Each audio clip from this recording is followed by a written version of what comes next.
Imagine this. Alone at home, you stumble upon an old dusty box tucked away in the attic, a relic from the past, forgotten in the cobwebbed corners of the house. As you brush off layers of dust, a sense of intrigue washes over you, compelling you to unlock the secrets this box might hold. Within this weathered chest, you find a collection of oddities that seem to belong to a time long past. There's an old doll once cherished, now unsettling with its single glassy eye staring back at you. It's a chilling sight, a toy that's seen better days, now a symbol of an eerie past.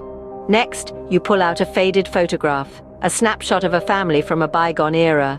Their expressions are solemn, their gaze is piercing, almost as if they're staring right at you from across the centuries. The faces are unfamiliar, yet they seem to trigger an inexplicable sense of dread within you. Lastly, you find a diary, its pages yellowed with age, filled with cryptic entries. The handwriting is shaky, the words obscure and unsettling. Each entry seems to hold a tale of its own, a narrative that's shrouded in mystery and intrigue. You can't shake off the feeling that something isn't quite right, but curiosity gets the better of you, and you decide to explore further. The eerie finds from the box have sparked an unquenchable thirst within you to unravel the enigma that's now in your hands. You open the diary, and the worn pages creak as you flip through. The scent of aged paper fills your nostrils, a haunting perfume that whispers of days long past. The first entry is dated a century ago, written in a careful, elegant script, the ink faded, but still legible.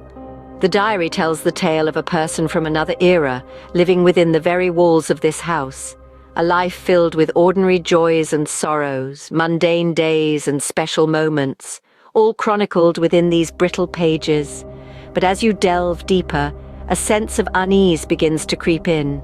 The entries become darker, more unsettling.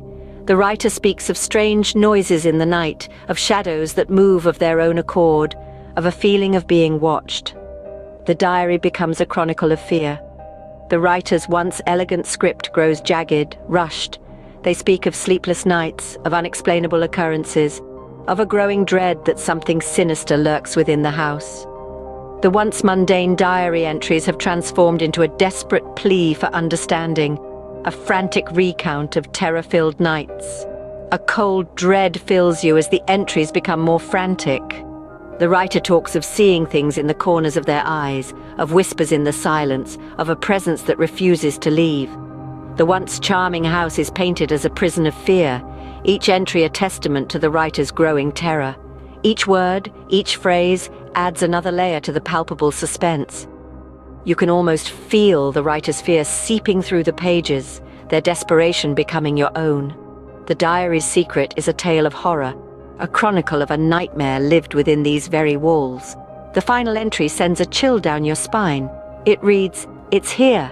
It's in the house." The words hang heavy in the air, a chilling prophecy from the past. The diary's secret has been revealed, a tale of terror that has survived a century, waiting to be discovered. The house's sinister history is laid bare, a haunting tale that sends shivers down your spine and leaves you questioning. What lurks within these walls? Your heart pounds in your chest. You're not alone. As you navigate the dimly lit corridors of the house, the air grows thick with tension. It's as if the very walls are holding their breath, anticipating something. Suddenly, the ordinary becomes extraordinary. The creak of a floorboard, the rustle of a curtain, the flicker of a light bulb, each sound is amplified in the eerie silence, transforming into a symphony of the sinister. You can feel it, an unseen presence. It's elusive, always just out of reach, yet ever present. It's like a cold gust of wind brushing past your skin, an inexplicable chill that makes your hair stand on end. It's not a ghost, not an apparition, but a sensation, a feeling of being watched, of being hunted. The everyday objects around you take on a life of their own. A book falls off a shelf, the pages fluttering open as if touched by invisible hands. A glass shatters on the floor, the shards scattering in a pattern that almost seems deliberate. A door creaks open, revealing nothing but darkness. It's as though the house itself is alive, the unseen presence manipulating its surroundings like a puppeteer controlling its marionettes. Your fear grows, feeding the tension that hangs in the air like a dense fog. The paranoia seizes you, its icy grip rendering you helpless. The rational part of your mind screams for you to leave, to escape this nightmare. But curiosity, that ever-persistent whisper in your ear, urges you to stay, to uncover the truth. Every shadow becomes a lurking figure, every silence a prelude to a scream. The unseen presence is no longer just a sensation. It's a reality, a palpable entity that fills the room, its influence seeping into every corner, every crevice. And then, just as suddenly as it started, the chaos subsides. The objects cease their dance of the macabre, the noises die down and the presence retreats, its cold touch fading away. Suddenly everything goes quiet, too quiet. In the silence, a single chilling realization hits you. The eerie presence, the chilling whispers, the unseen entity that has been your constant companion, it's all starting to make sense now.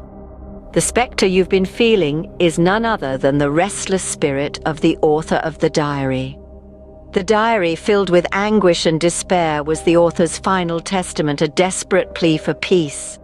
The spirit, trapped between worlds, has been seeking someone to understand its sorrow, to bring closure to its tormented existence.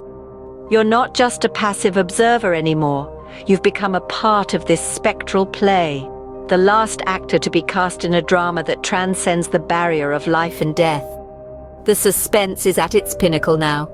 You make the decision to confront the spirit, to face the unknown with a resolve born of compassion. You step into the spiritual realm, your heart pounding with anticipation and fear. The confrontation is intense, a battle of wills between the living and the dead. The air is thick with tension, the silence punctuated by the ethereal whispers of the spirit. But as the sun rises, the strange occurrences cease. The spirit has found peace, and so have you. After all, every horror has its end.